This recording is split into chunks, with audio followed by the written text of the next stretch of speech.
Want to talk about? Yeah. Because we're going to have the Chardonnay, the Syrah, and the Anaté. Yeah. So Chardonnay came to our portfolio later.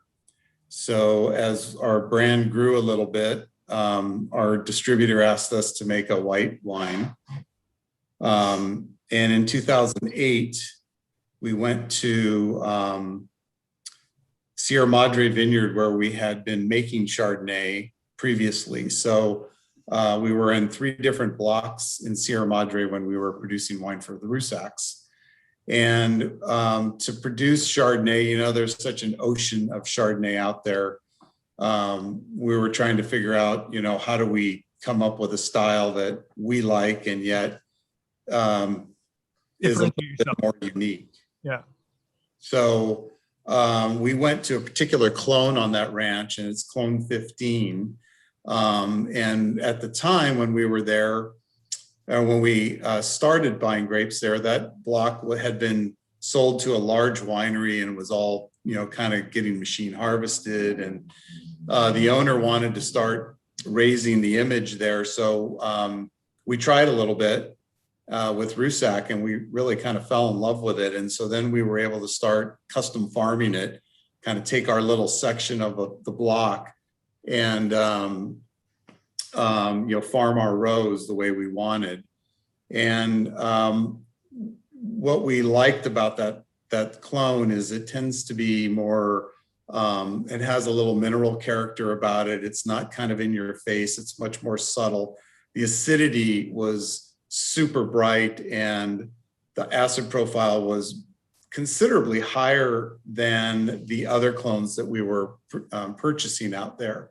So it kind of lended itself more to a little bit lighter style of Chardonnay, yet, you know, Chardonnay still has to have texture and mouthfeel. So if you miss that, I think you kind of miss about 90% of the Chardonnay consumers. So what was really fun about this clone is that it really allowed us to make a California style Chardonnay, but on the lighter side, you know, nuances of flavors and characters. So there's nothing that kind of hits you over the head. We have pretty much low tone on the oak. It's about 2018 Chardonnay. There you go. Yeah. And the back label has lots of technical stuff on it. And so we found that a lot of people gravitate towards it because it's not a heavy-handed style, and yet it sort of fills that Chardonnay character that people are looking for. So it's barrel fermented, but we only use about 25% to 25 to 28% new French oak. We pay a premium for a 3rd year of seasoning the oak before the barrels are made, so that makes it even more subtle. And stir the lees about every 2 weeks during malolactic conversion. And it's something that is interesting is when we were North Coast wine producers, a lot of the Chardonnay came from, even if it's in Carneros, I would say it's warmer than Santa Barbara County, Santa Maria, and say Santa Rita Hills locations.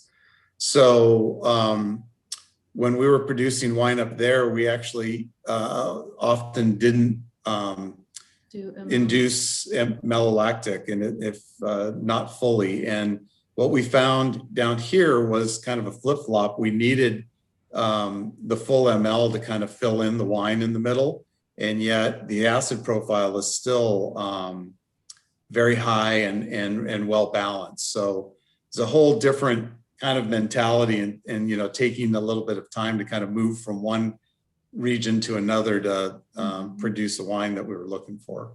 So you're getting that warm, that nice mouthfeel on it, but yeah, that nice acidity on the back end.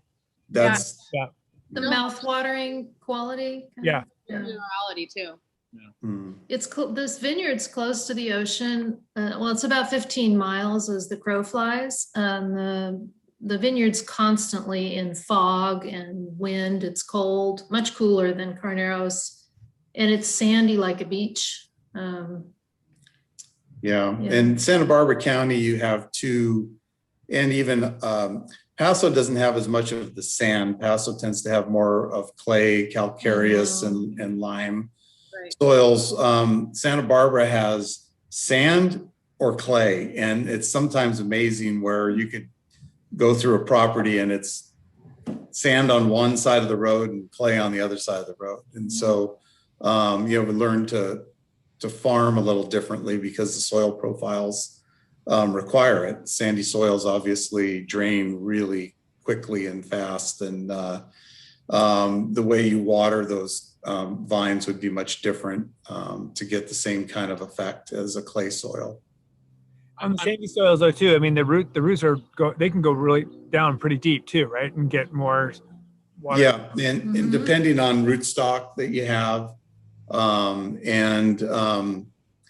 that's the big driving force. So if you have rootstocks that like riparian areas where they were naturally grown near wetter areas, the roots don't go as deep, and then you have rootstocks that are in dry areas or mountainous areas where there's little water, and they go much deeper for water. So all those kind of factors, you have to look at when you're farming. Especially Central Coast farming is so much different than North Coast farming because rainfall is like 40% of what you get in the North Coast. So we get our rain in a very short bit of time, and these years where we've had droughts, it's been rather challenging to make sure we're supplementing during those months that we don't get the rain. Not everybody does that. I'm having this wine with the Drunken Goat and the Honey Bee goat cheeses we have, and they're delicate enough to complement the subtler flavors in the wine, but the wine is also big enough to really hold up to the flavor of the goat. And the fat. That's great. Yeah. The honeybee goat. Especially the honeybee. Yeah, it's tremendous. Stop that. That's good. Yeah, I think this wine goes really well with kind of fatty foods. Really rich.